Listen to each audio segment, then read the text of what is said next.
Welcome to the CISSP Cyber Training Podcast, where we provide you the training and tools you need to pass the CISSP exam the first time. Hi, my name is Sean Gerber, and I'm your host for this action-packed, informative podcast. Join me each week as I provide the information you need to pass the CISSP exam and grow your cybersecurity knowledge. All right, let's get started.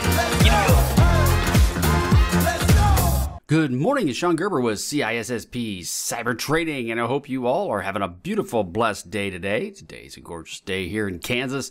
We couldn't ask for better weather, actually. It's like 75 degrees today, so for Kansas, if you guys have listened to this podcast at any time, you know that it can vary from 20 degrees below zero some days to as high as about 105, and today it's 75, so wherever you live around the globe, if you are in that kind of environment, you know what I'm talking about. It's gorgeous. It's very, very nice. So I'm going to enjoy it while we can, because in about a month and a half, well, less than a month, probably about 3 weeks, it'll be 95 degrees. So yeah, it is what it is. Okay, so let's roll into the questions we have for today. So today is CISSP Question Thursday, and because of that, we have various questions. And today I'm going to cover all 8 domains. We've got kind of a smattering of each of those. And you can get all of this content at CISSP Cyber Training. You can get the video of this will be on my blog, and it'll be available for you. You can actually listen to it or watch it, whatever you choose.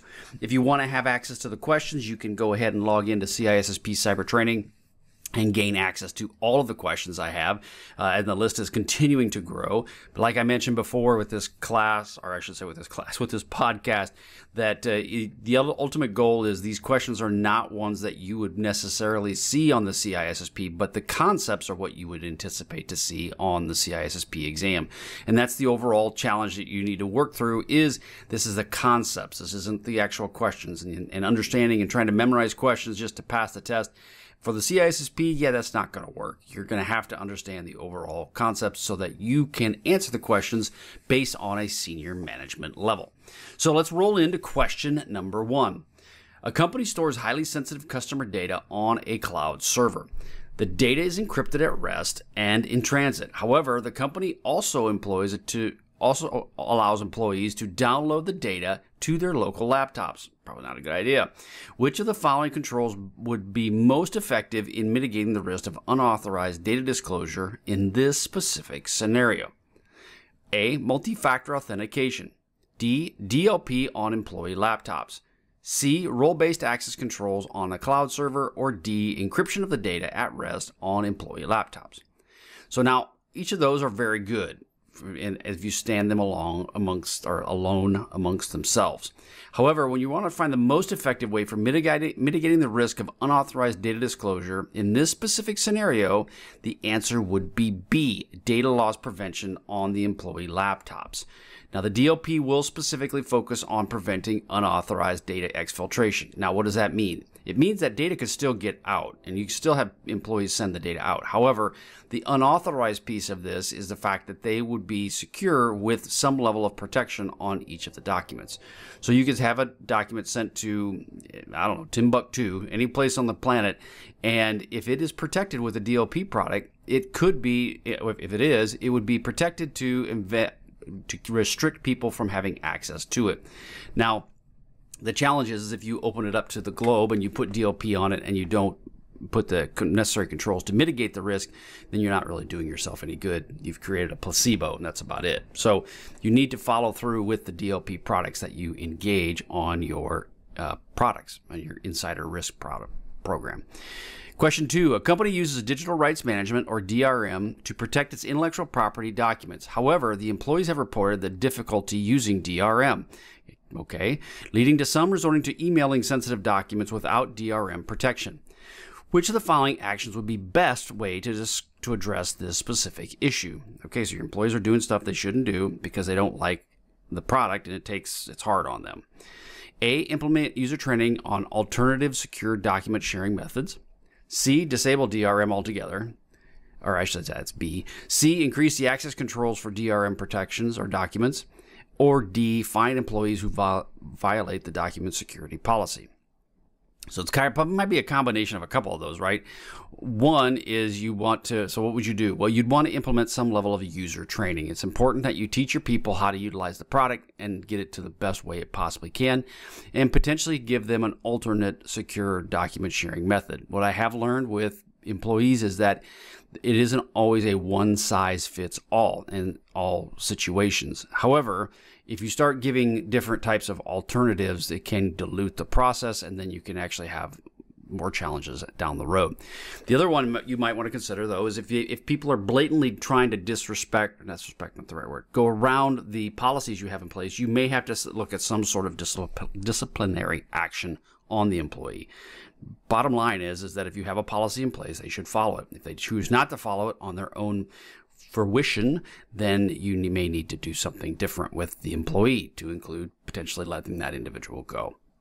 Question 3, a company is migrating its data center to a new facility. Which of the following controls is most important to implement during migration process to ensure data security?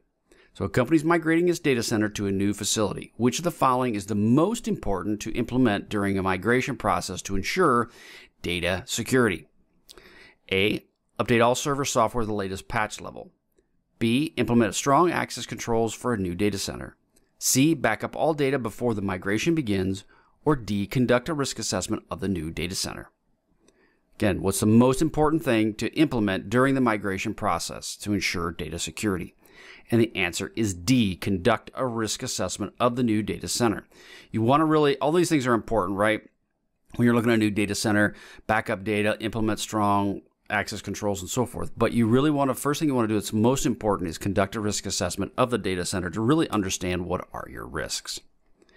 Question 4, a company uses a mobile device management solution, MDM, to manage its employees' smartphones.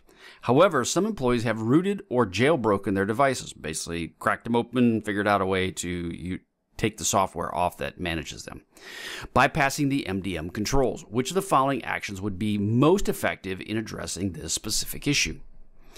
A, implement a policy allowing employees to root or jailbreak their devices. Not a good idea, period. B, develop an MDM solution that can detect or prevent rooting or jailbreaking. C, educate employees on the security risks of rooting or jailbreaking and enforce disciplinary action for non-compliance. And D, revoke access to corporate resources for all rooted or jailbroken devices. Okay, so some of those are very good, right? You still want to do them. Revoke access, develop MDM solutions, so forth. But the bottom line on this question specifically is the most effective is educate the employees on the security risks of doing this and then slap their hands if they do things wrong. I mean, again, it could be a situation where you want to, they may get terminated because of it. Again, you want to let them know what is the rules, what are the lines that they cannot cross, and then when they do cross them, determine whether or not it was blatant or it was accidental, and then go from there. Question 5, a company stores classified data on a dedicated server segment within the network. Which of the following controls would be the most effective in isolating and protecting the classified data? So it's on a dedicated server segment within a network. Which would be the most effective in isolating and protecting this classified data? A, implement strong access controls for the server segment. B, disable all network connections to the server segment. C, encrypt the classified data at rest on the server. Or D, segment the network further to create separate zones for the server itself. Again, what's the most effective in isolating and protecting the classified data? And the answer is D, segmenting the network further to create a separate zone for that specific server. Now, when you start doing that, that's the most effective at this point, right? But there also comes with complications. When you start doing this on zoning these systems off even further, you now become very complicated, and getting to those systems can be challenging from a networking standpoint. So you just need to keep that in mind. How much complexity do you want to add, and is there other controls that you could put in place that may not be as strong as segmenting, but would also be effective as well? Question 6, a company is developing a new security policy. Which of the following factors should be considered the least during the development process? So they're developing a new security policy. Which of the following factors should be considered the least during the development process? A, alignment with the business objectives and risk tolerance. B, legal and regulatory compliance requirements. C, technical feasibility and implementation costs. or D, industry best practices and standards, security standards for that specific deployment, or policy, I should say. Which is the least? It would be A, alignment with business objectives and risk tolerance. Now, I say that is the least. They kind of all go together, right? You'd want all of those to be a factor. However, if you're looking at the least during this entire process, alignment with business objectives and the risk tolerance might be the least. Just because if you went to a higher risk, even if the risk tolerance for the business is very low or very high, you may want to go with a lower risk tolerance that to offset some other control issues you have. But the technical feasibility, if it doesn't technically work, it won't work. Best practices, you should always implement best practices. Now, whether or not they will implement within your environment, all of them, you have to make a decision there. And then legal and regulatory compliance requirements, yeah, that's something you really can't mess around with too much. So, question 7, which of the following controls is most effective in protecting classified data at rest on a laptop? Which of the is most effective in protecting classified data at rest on a laptop? A, implement strong access controls for the laptop. C, disable internet access for the laptop. C, encrypting the classified data at rest. Or D, enabling automatic software updates on the laptop. So what's the most effective for protecting classified data on the laptop? It would be C, encrypting the classified data at rest.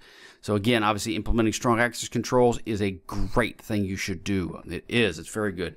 But if somebody does get through them, the data is open and not encrypted, you could have an issue. Or someone loses the laptop without as good of access controls, then you now have the data exposed.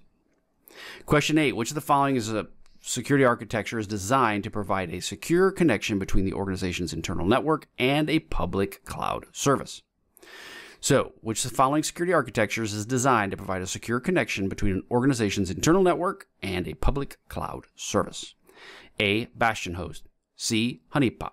That's actually B, honeypot. C, demilitarized zone. Or D, intrusion detection system. So you're looking at providing a secure connection between them. It would be a DMZ. A DMZ is typically set up between the internal network and an untrusted public cloud. Now, you can do it within the manufacturing space and make it part of a the Purdue model where you have your manufacturing network is separate from your business network. But bottom line is you look for an untrusted network or putting a DMZ in place between them. And this actually allows for controlled access to specific resources while protecting the critical internal assets. When you're dealing with bastion hosts and honeypots, they are used for different purposes. And obviously the IDS is an intrusion detection system, not an architectural aspect. Question 9, which of the following protocols offers the most secure option for remote desktop access? A, Telnet. B, FTP. C, SSH with weak password authentication. Right. D, SSH with strong password authentication and a PKI infrastructure. And the answer is D, obviously, right? SSH with a strong password authentication and PKI. This encrypts the data in communication, and it also allows for strong access to or strong infrastructure authentication access to the documents and the system itself. So it's the most secure. Again, Telnet and FTP, they do lack encryption and are not suitable for secure remote access. Question 10, which of the following principles of least privilege focuses on granting access to users? A, users should be able to share their access with colleagues whenever necessary. B, users should have a minimum level of access required to perform their job functions effectively. C, users should have all the access they request, regardless of job duties. And D, users should be granted the highest level of access possible to ensure efficiency. So which of the following principles of least privilege focuses on granting access to users? And the answer is B, users should have the minimum level of access required to perform their job functions effectively. Again, you don't give them more than they actually have to have, because people will do what people do, and people will use more of their credentials or more of their rights than they should, the entitlements, I should say. Question 11, which of the following types of assessments involve simulating real-world attacks to identify exploitable vulnerabilities in the system? So again, which type of assessment involves simulating real-world attacks to identify exploitable vulnerabilities in a system? A, penetration test. B, vulnerability scanning. C, risk assessment. Or D, security policy review. Which of the assessments involves simulating real-world attacks to identify exploitable vulnerabilities, and it is A, penetration testing. These are done to look for vulnerabilities in systems, and they look for potential security breaches and ways they can gain in. I did this for years, and it's fun. It's a lot of fun. It is just kick-butt fun. But, yeah, it is also a very unique niche on when you would actually use it. Question 12. During an incident response, which of the following actions should be taken with the highest priority? A, blame the individuals for who's responsible for the incident. That always works well. I highly recommend it. No, don't do that. There is a time and place for that. Restoring compromised systems to normal operations as quickly as possible. C, collecting and preserving evidence for the potential legal action. Or D, containing the incident to prevent further damage and data loss. The highest priority, yes, is not going after the person who made the mistake. If it's a mistake or whatever caused the whole issue, that would be something for a later time. And then you can go and pull out the wet noodle and beat the person with the wet noodle. Or whatever you decide to do. But the bottom line is contain the incident, prevent further damage and data loss. Answer is D. Question 13. Which of the following coding practices is the most effective in preventing SQL injection attacks in web applications? So which of the following practices of coding is the most effective in preventing SQL injection attacks in web applications? So your web application, if you're not familiar with, is just basically you log onto your browser and it's connecting to whatever application you have via the web portal. So it's a web application. A, use complex algorithms for data processing. C, implement firewalls to restrict unauthorized access.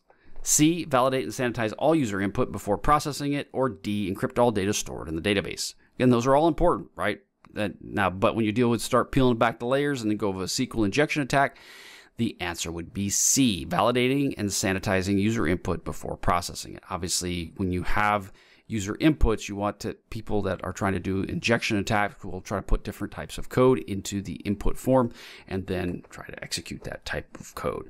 And then if it can burp up something for them to use, then they'll be happy about that.